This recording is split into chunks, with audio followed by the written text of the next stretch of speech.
Motorsport TV Live, brought to you by Motorsport Tickets, the dedicated motorsport experiences provider.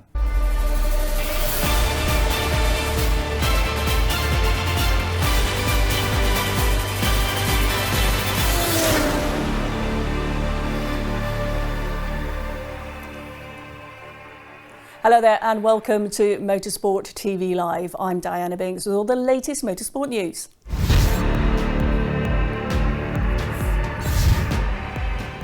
Carlos Sainz storms to his 40th Dakar stage win, but Sebastian Loeb struggles. That comes after Dakar leader Nasser Al-Attiyah was threatened with disqualification after a rules breach. And there's news of a potential World Rally return to Argentina. All those stories and more coming up here on Motorsport TV Live.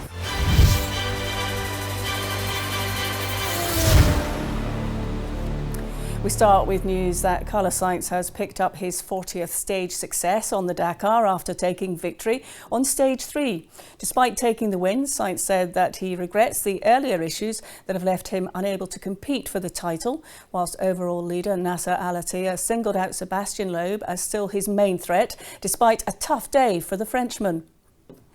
And here's a look at how they finished the day then. Loeb nowhere to be seen in the top 10, but eventually coming in 33 minutes behind Sainz due to a broken transmission. Race leader Al-Attiyah was safely home in 6th place, just over 5 minutes behind Sainz, and admitted after that he took it easy for much of the stage after learning of Loeb's issues. And here's how that's affected the overall standings. Al-Attiyah benefiting hugely from his rival Loeb's troubles and exceeding his lead to over 37 minutes. Things are looking a bit tighter further back, with a little over 10 minutes separating the rest of the top 5. And also worth noting, Toyota driver Janelle de Villiers, currently lying in 4th, was hit with a 5-minute penalty for an incident involving a motorcyclist and remains under investigation for a second incident. Before the start of stage 3, leader Nasser Al-Attiyah was hit with a €5,000 fine and a suspended disqualification for failing to connect the data logger to his Toyota. According to a statement by the stewards, the Qatari driver arrived at the bivouac on Monday with the FIA's black box disconnected. After FIA officials were alerted, they confirmed what punishment would be given. They subsequently decided that they would face disqualification if a similar offence is committed in the remaining 10 days. In response, Toyota commented by saying it was an error on the team's part, before adding that it was a simple mistake by our mechanics. They just forgot to connect the data logger to the battery. We disconnected the data logger every night for the battery for safety reasons, and we will personally check that the data logger is always properly connected. And according to the rules, this type of infringement is usually punishable by disqualification. However, on this occasion, it was not deemed proportionate since the issue was resolved swiftly. Hero Motorsports rider Joaquim Rodriques scored his first ever Dakar Bikes stage victory, while Gas man Sam Sunderland held on to the overall lead. Daniel Sanders led for the majority of the rain-shortened 255km stage 3, although the Aussie rider took a little longer than expected after stopping for a bite to eat. In the end, the Australian dropped down into 5th position, almost 3 minutes behind Rodriques, who tastes his first success on the Dakar and provides the Hero team with their first victory. Two-time Dakar champion Toby Price enjoyed his best stage finish so far in 2022, ending up just over a minute behind Rodriques in the second on the factory KTM. British rider Sam Sunderland retains the overall lead after coming in 13th today, although he's seen his lead cut to just 4 seconds over the Monster Energy Yamaha rider Aiden van der Beveren. Stay with us, we've got lots more from the world of motorsport, including an assessment from Alpine on their 2022 Formula One chances. That's coming up here on Motorsport TV Live.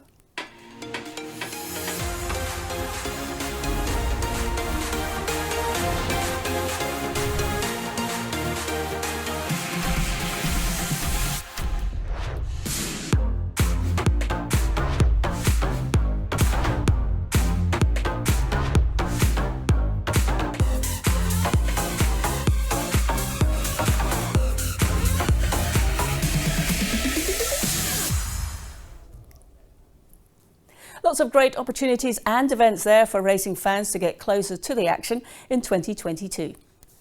Now, the World Rally Championship could return to Argentina next year after new FIA President Mohammed bin Sulayem said talks to bring the championship back to South America are underway.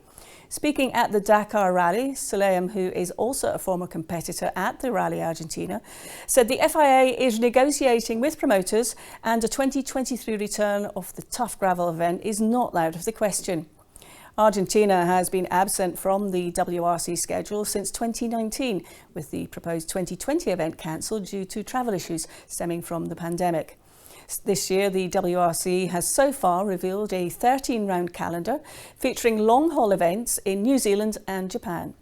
There is one round in August yet to be filled, although it's believed Rally Northern Ireland is likely to be added. Alpine Executive Director Martin Budkowski believes the progress his team is making on its new Formula One challenger is very encouraging for next season. Despite being some way off competitors Ferrari and McLaren, who were third and fourth in the constructors' race, Budkowski feels they've done pretty well with the resources available and that behind the scenes changes are starting to have an effect, even if it's not yet clear from the outside. He added that for much of the past 2 years, the focus has been on the 2022 car, but their ability to find reliability will be key. This past season saw a maiden Grand Prix win for Esteban Ocon and a return to the podium for Fernando Alonso, but it was also inconsistencies that hindered further progress. Former Formula One world champion Jenson Button believes it is a shame that his former team, McLaren, didn't continue working with Honda, especially after seeing the Japanese manufacturer recently win a world title with Red Bull. Despite not finishing higher than sixth during his time in a Honda-powered McLaren, Button still feels they should have given the relationship more time. Reflecting on what he views as a missed opportunity, Button told motorsport.com that in the hybrid era, they struggled when they first came in. They were obviously a couple of years behind everyone else. There were lots of reliability issues, and I think it's a shame that McLaren didn't hang on with them. It was very easy for them to point the finger when they weren't competitive and point to the most unreliable part, which was the engine. But now, moving forward, working with a team like Red Bull and all their experience, it seems they've found a really good partnership. Honda has again decided to leave Formula One, taking over the operation of its power units and engines after forming its own Red Bull Powertrains division. So that's it for now. I'm Diana Binks. Join us again here on Motorsport TV Live for all the latest news from the world of motorsport. Bye for now.